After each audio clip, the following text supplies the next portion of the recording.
Good morning, and how is everybody today? It's a nice bright sunny day here in the UK. It's quite early in the morning, it's about 7 o'clock I think, but it's looking like it's going to be a very nice day. So I've come along today to share with you my version of the lunch bag. Now, I know that in places like America these are readily available, but I found them very hard to get hold of in the UK. And I love the stuffed bags that people make. So I thought about it and worked out how I can create my faux version in order to have them to work with. So this is masking paper. I believe it's mainly used in the car industry, and I was alerted to this type of paper a long time ago now by Tracy Fox.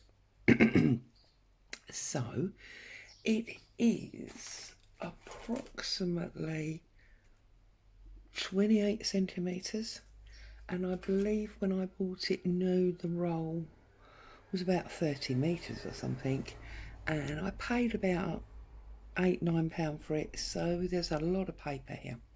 So without further ado, as they say, what I'm going to do is unroll some, and you need to make sure that you roll out double plus a bit for the size bag you want.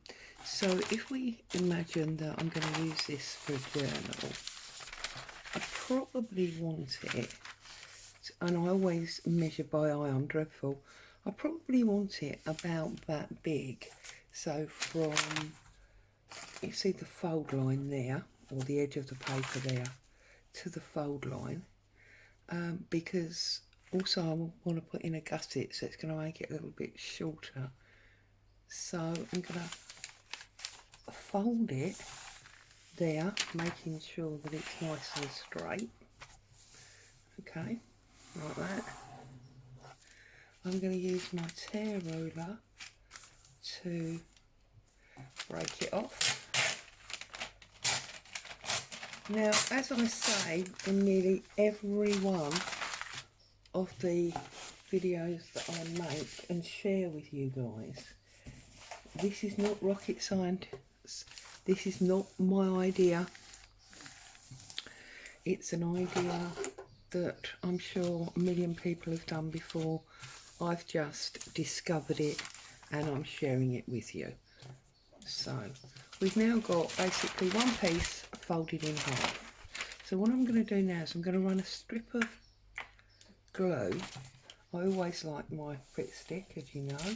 A strip of glue down one end, and I'm just going to bring it all the way down, and then I'm going to bring it over, and I'm going to put it on the edge, and I'm going to try and put it on the edge by about the same amount as a strip of glue, if that makes sense. So in this case, make sure we get it straight, because otherwise our bag will be crooked. In this case, it's probably about an inch, give or take. And then what you want to do is you want to make sure that you fold your paper on the edge of that glue line, because you need that glue line to be in your gusset, and then obviously you can bring it back to there and just fold him down, keep him straight, you see, and now you've got your gusset. Okay, and then all I do is I go to the other side and line it up. So if you fold it flat like that, that line there is this line here, if that makes any sense. So we folded it flat, and then I turn it over and fold that line the other way. Look, and by folding it the other way, you create the internal gusset line. Okay, and then hold your firm one down, push your middle one in, line it up by eye. Sorry, I'm making this look really difficult and it's not. Get your fold line and push it in, you see that, until you get roughly the same as you've got on the other side. Make sure it's nice and flat, and then that's your fold you bring back, and then it will just line up down there.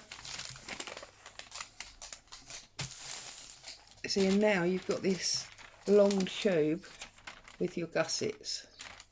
Now I'm sure that some of you are super gifted and you could work out how to now fold that and create the box bottom. I'm afraid I'm not that advanced. And bearing in mind, all we tend to do with the box bottom for this project is use it as a depth guide. I am just literally gonna fold over about 1/2 inch, okay, and then I'm gonna bring it up about thus far. Sorry, the dog's having a bark. Like this. So there you've got your faux box bottom and your gusset bag. Now, if you feel this has ended up being, where's my ruler? You can never find a ruler when you want one. Never find a ruler. Never find anything that you're trying to look for at the last minute. But this is approximately, let's try and measure with this, although I found this is not the best thing for measuring. That is approximately 1, 2, 3, 4, 5 inches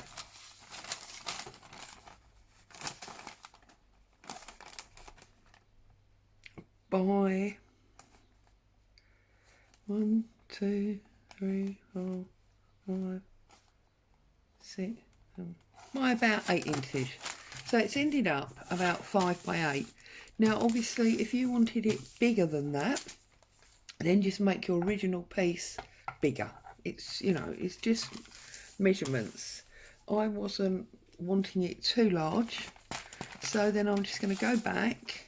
I'm going to open this up and I'm going to put a little bit glue inside so that that sticks there, okay, and then I'm going to glue underneath it so that we get that nice strong folded edge. And then when I've decorated it all up, then obviously that will create a pocket. So there's the bare bones, and you would obviously decorate it up to suit what you were trying, what kind of look you were trying to create.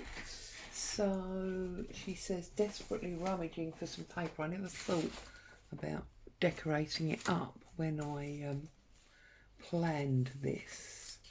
So let's have a little look. What have I got? I've got some book pages here that have got napkin on. That's a double one, so I don't really want to use that. That's already been strengthened. That'll make it a bit of an issue. Let's have a look what we've got. That, they're a bit sparse. They're for cutouts, really. Goodness me, you'd think, being a journal maker, there would always be stacks of pre-printed papers around to use. Right, here's one. So I've just put a napkin on a dictionary page here and photocopied it. So I'm going to use my tear ruler. Those of you that have watched me before know that I have almost a fear of straight lines. So let's get rid of that. And just all these straight lines, even if it's only a minuscule end, just to give us, whoops, more interest on the end. Okay, let's line it up with our bag and see how much we need to cut off. So obviously we want a little bit of a frame here, so I'm going to go just about there. These napkins, by the way, I absolutely adore, and they come from the napkin shop on eBay here in the UK, and she obviously appreciates that us crafters don't necessarily want a pack of 20, 30, 50, whatever it is of the same design. So she obviously obtains the big packets, and then oh, hang on, how long do I want that? Oh yeah, no, that's fine. Obtains the full packets and then breaks them down into groups of like 5 or 6. And obviously when you open out a napkin, as we know, you tend to get 4 of the design anyway. So when you've got 4 of the napkins, you tend to got like 16 of that image anyway. So I think, I don't know about you guys, for me that's definitely enough before I stop loving it and it becomes something I need to use up. I have in the past bought them from places like, you know, TK Maxx or the supermarket, and by the time you get I get halfway through a packet, I'm bored with it. I don't really want it anymore. So it then goes to the bottom of the pile until I've forgotten about it, and then one day when I have a rummage I rediscover it. So yeah, they do get used, it just takes forever, and I find it better, for me anyway, to buy them like this from her. So I'm going to turn my bag upside down. It's just the way I do it. It doesn't have to be done this way. I'm sliding my bag in, my image onto my bag, but I'm looking more at the top edge and then the sides.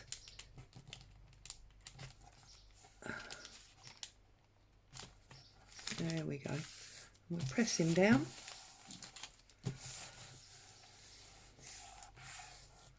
And of course now we can get some of our liquid glue and we can, oh, no glue coming out of there. Okay, let's use a bit of trusty Fabri-Tac. We can just put a little line of glue down the edge. I really must get myself one of these super sexy icing bottles that has these really super fine tip. They're awesome. And then obviously just bring him up, stick him down, and then we can decide what we would like on our front area here. Now bearing in mind that this is floral and words, I suppose we ought to stick with that kind of theme.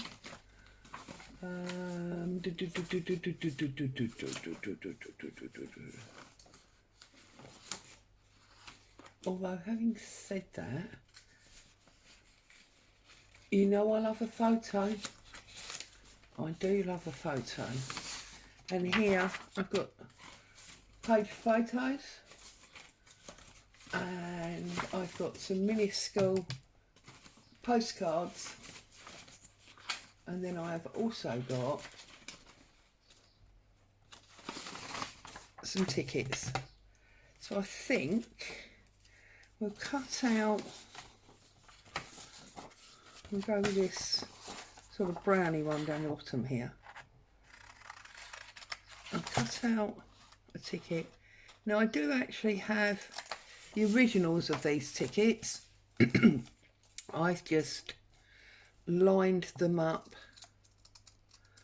across the top of my printer and scanned a page.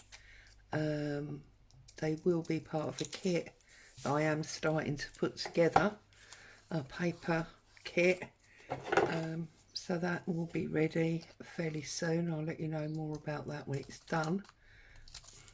So then we've got our ticket, and let's have the postcard that's got the stamp on. These actually come from Graphics Fairy. I have a membership to their site and I use it nearly every day. It is one of the best things that I spend money on, to be honest. If you considered her site as a glue, in my opinion, it's, you know, Fabri-Tac. It's the all singing, all dancing, and there's very little that you can't find on there. I'm not sure about these pictures, actually. They all look a bit young, childlike. Let's see if I can find another sheet. There is another sheet, but they look a bit too big. There's another one here. Oh, but they're children as well. Okay, well, let's go with this one here, because this one in the hat here doesn't look quite so childlike. I don't know if it's just me, but sometimes I have a bit of an issue with images of children. I think it depends how you're using it, and I'm sure a part of it is just the modern society that we live in and some of the issues that it throws up. But I do struggle sometimes with images of children, especially ones where I feel they've been made to look like adults. I struggle with that. Okay, so we've got our picture, we've got our ticket, and we've got our postcard. So they, I think, will make a bit of a cluster. I'm also going to find a piece of book page. So let's have the top of this. This is a beautiful colour. This is created for itself. We're going to put that on there, and I'm going to put it towards the top because I want to leave some room for lace at the bottom. So I'm basically just going to tear across at the edge of the text.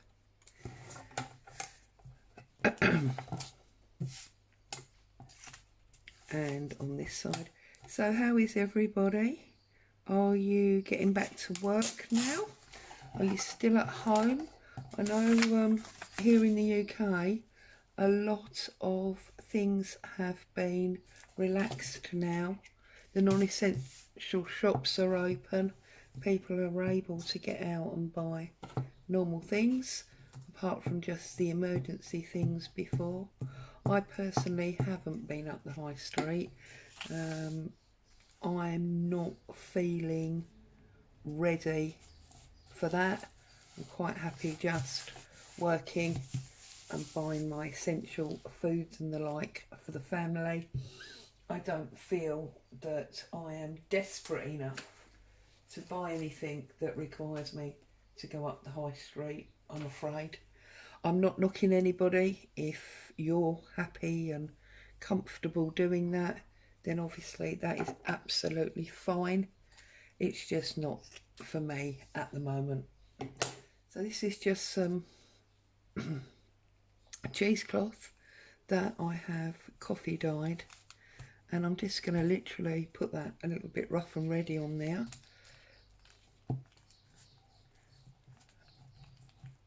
Plenty of glue, and then literally I'm just going to sort of place it, roughly manipulate it, and then press it down, because I do like it when it's tatty. I wonder sometimes if instead of Purple Poppy I should have named myself or my business Nice and Tatty, because it is what I tend to go for. Now this one had to go first, didn't it? And then that one. and then we had, or I had, my postcard underneath, but I think we'll get her a little bit more angled. I'm trying to cover up this hole. Now, of course, being an original ticket, it would have been hole punched on the bus. That's it, like that, isn't it? So, let's take that one off. Let's glue up our ticket. And give it a little tiny line of Fabri-Tac as well. And we're going to put that just there, like that. And then I'm going to put my postcard on next. The reason I'm double gluing like this, in case you all think I'm balmy, is because the Pritt stick obviously gives an instant adhesion, but sometimes it can not last forever, whereas the Fabri-Tac will last forever, but it doesn't have that instant adhesion. So now, because I've left them two uninked, I'm deliberately going to ink the lady, or the photograph, and then having inked her up, I'm going to stick her down, as I think you've all worked out, on top of the gap. So glue her up, a little line of Fabri-Tac, and then we'll just turn her up the right way, helps. And I'm going to put her, I don't want to go over the fold because obviously that will make the edge weak, and stick her down like that. There you go. So now we have our pocket, and then obviously we have the big, the big opening of the bag there. We've got our gusset on both sides. So there we have created our faux lunch bag, and I've come to realise you can obviously do this with absolutely anything. I mean, I've done it with a brown paper because I wanted to replicate those lunch bags, but there's no reason you couldn't do this with newspaper, or even join several book pages together and do it that way. So that's our little bag. I've been with you for just over 20 minutes, so I think that's enough of your time. As always, thank you for having me in your home, coming along and watching what I was sharing with you. Have a good day, stay safe, and I will see you soon. Bye for now.